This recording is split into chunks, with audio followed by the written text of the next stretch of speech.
This is the Dog Sitter's House podcast.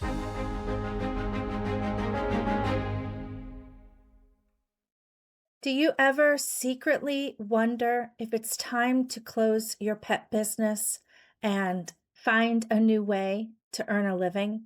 Because you're exhausted from not having a day off for months on end and constantly taking care of basically, let's say, toddlers who are covered in fur 24/7, dealing with the chaos that naturally brings, and possibly the shame and guilt that follows that of maybe resenting your clients sometimes. Maybe you're fed up with being the piss, poop, and puke specialist and constantly having to pick up messes every single day. Or you're stressed beyond belief because you can't find a quiet moment to yourself. Maybe you're annoyed by the never-ending demands of the helicopter pet parents, or the fact that they're constantly texting you at night when you're trying to take some time off and the animals in your care are finally sleeping so that you can. And let's not even talk about the emotional roller coaster that we go through every single time we get close to a fur client and they move or pass away. Interrupted nights, stressful days, constant back-breaking cleaning, never sleeping in your own bed, never having your own personal space. All of this for what? So that you can continuously work more and earn less? And even if you are earning enough money, is it satisfying? Is this what you dreamed about when you started your own business? If any of this feels painfully familiar to you, you are not alone. Some of the biggest struggles that pet business owners face is always, how do I maintain this business in a financially successful way that doesn't drain me day in and day out? So if you have ever caught yourself wishing that you could escape your pet business, don't feel bad. Don't shame yourself. Give yourself a little bit of grace. It is completely normal. In fact, I would venture to say that every single business owner out there has gone through those exact same feelings and thoughts. But what do you do when regret does creep in? When it feels like you've built a prison instead of freedom because you've created 27 jobs for yourself instead of living the dream of being your own boss, only to have the guilt and shame follow because deep down you really truly love animals and you don't want to resent them. If you're in a place where you're feeling regret or trapped by your business and you're not sure what to do, the very first thing that I would recommend you do is to have a deep dive, heart to heart sit down with your soul. First of all, ask yourself, is this really what I want to be doing? Or were you misled into believing that taking care of animals is all puppy kisses and cuddles versus being the piss, poop, and puke specialist and the zookeeper, making sure everyone stays safe? Now that you know what running a pet business actually entails, if you knew what you know now before you started your business, would you do it all over again? And if the answer is a hell yeah, or absolutely, or maybe it's even just, yeah, I would do this all over again if only I could find a way to make it financially, mentally, emotionally, and physically sustainable, then stick with me. Now, on the flip side, if it is a hell no, never again, not on my grave, then it's okay. You don't have to stick to what you're doing. Life is one big experience. You're here to experience it. You have experienced it. Most people never even try to experience what they dream about. That is admirable in and of itself. So be honest with yourself. Do yourself that favor and find a way to use the gifts that you were given in this world in another way to serve other people, to serve other animals in different ways that is more aligned with who you are and what brings joy to your heart. We are all different, and there is no shame if you decide this is not the type of business for you. And it doesn't mean that you're not still a huge animal lover. You can still be a huge animal lover. Now, if you are still with me because you do feel a resounding yes, absolutely, or so long as I can get it more sustainable so my business doesn't kill me, then I have tips how I accomplish that in my business that I'm going to share with you today. This is how I took my business from draining to nourishing, from prison to freedom. The first thing you want to do is dream a little dream. Sit down, find a quiet space, have a cup of joe, whatever makes you happy, and actually dream from your heart, not your head. Remember, if you're a woman, especially, it's so easy to self sacrifice because you have the instinct to nurture. So don't sell yourself short here. Don't self sacrifice at all. Ask yourself the question, if I could have everything exactly the way that I want it, what would it look like? How many days a week would you work? What hours would you work? Would you have employees helping you? How far would you drive if you go to in client's home? What animals would you be working with? What type? What age? What size? Ask yourself all of these questions and write it all down. There is no wrong answers. Even if it sounds like it is impossible or a ridiculous dream, write it down. Those usually mean they are worth going for. If it hasn't been done before, it's only because nobody took the time to figure out how to make it happen. And that's exactly what you're doing by sitting down and dreaming. Dreaming from your heart, not your head. Once you have a clear vision of what your daily life looks like, your weekly schedule looks like, your dream job, the second most obvious step is get to work on making it a reality.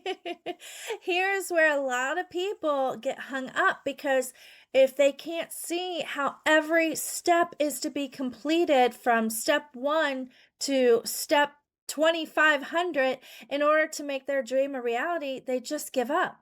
Everyone wants to figure out the entire strategy from A to Z. But the fact is, you can't possibly know every single step you're going to take until you take action and realize there's things you didn't even know you didn't know. And success comes from trial and error.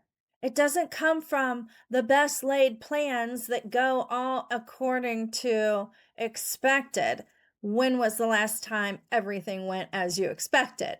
Successful business owners realize that every time you implement something and it doesn't work, or it's not the best solution, it's data. It's not failure.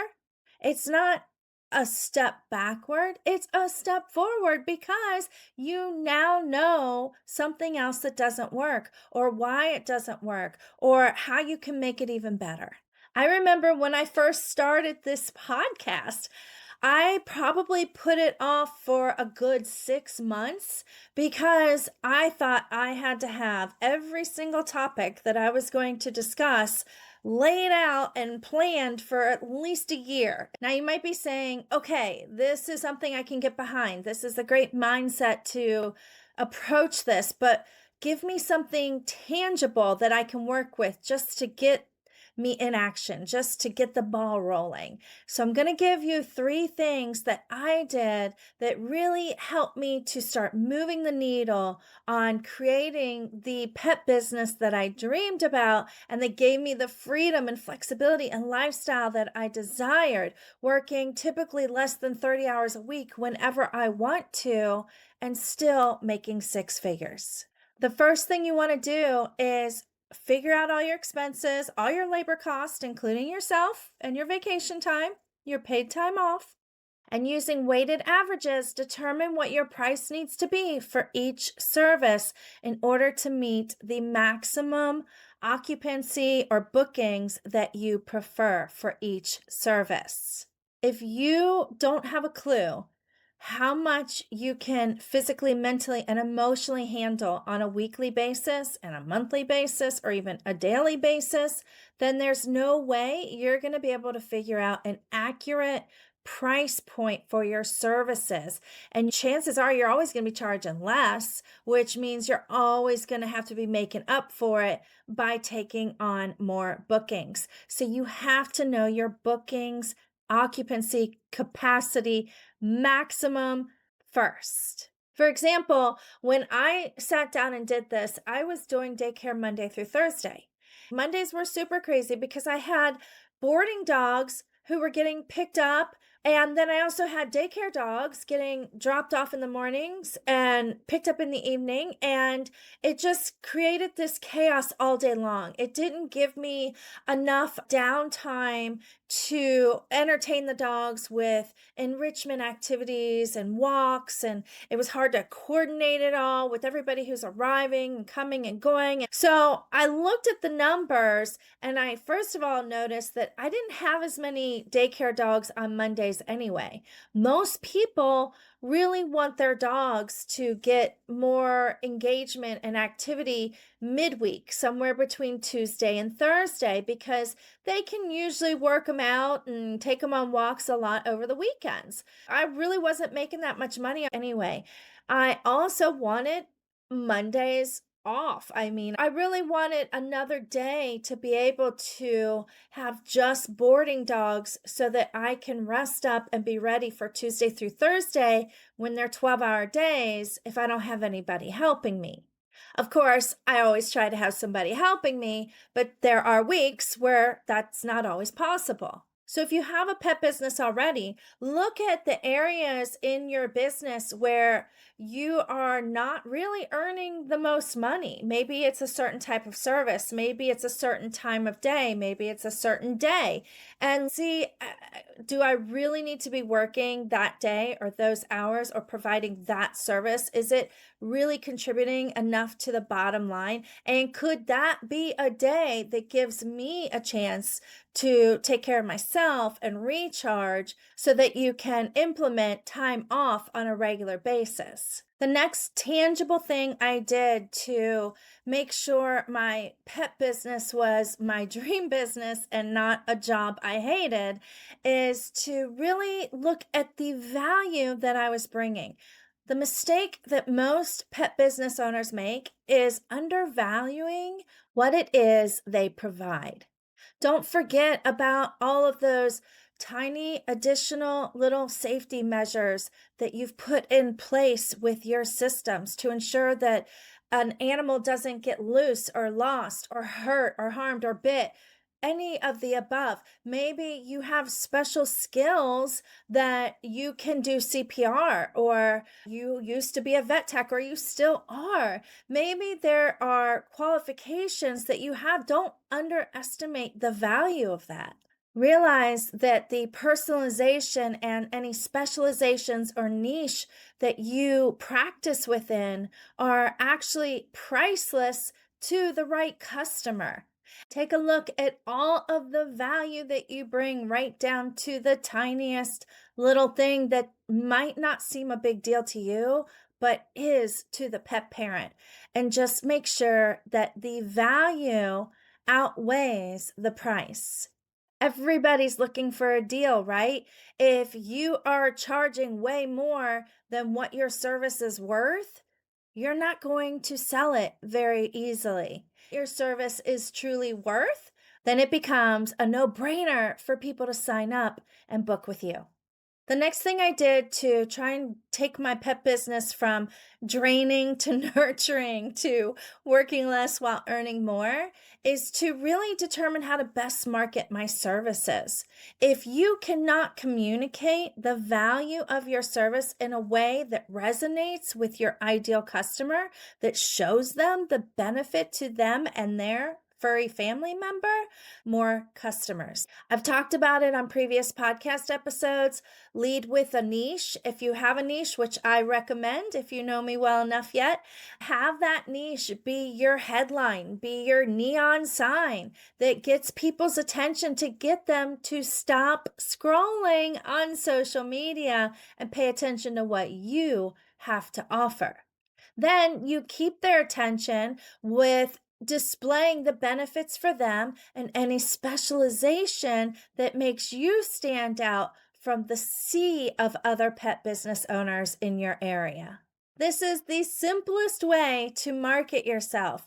And if you have niched and specialized yourself and figured out the benefits that your customers receive in a way that resonates with them deeply, it is so much easier and takes so much less time when it comes to marketing.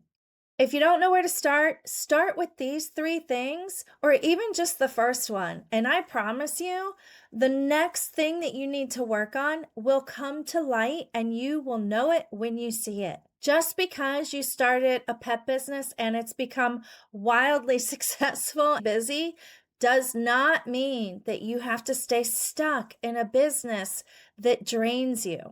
In fact, you can, and you're in the best position then to create a thriving, sustainable business that supports the lifestyle that you actually wanted when you first started caring for animals.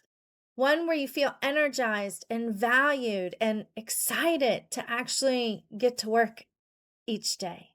If this is something you're ready for, make sure you hit follow, subscribe, like, share, save, and come back to this to remind you that this is a lot easier than you might be giving it credit. It just takes a few minutes to get grounded, balanced, and create the vision so that you can then take steps to make it reality. And until next time, happy tails to you.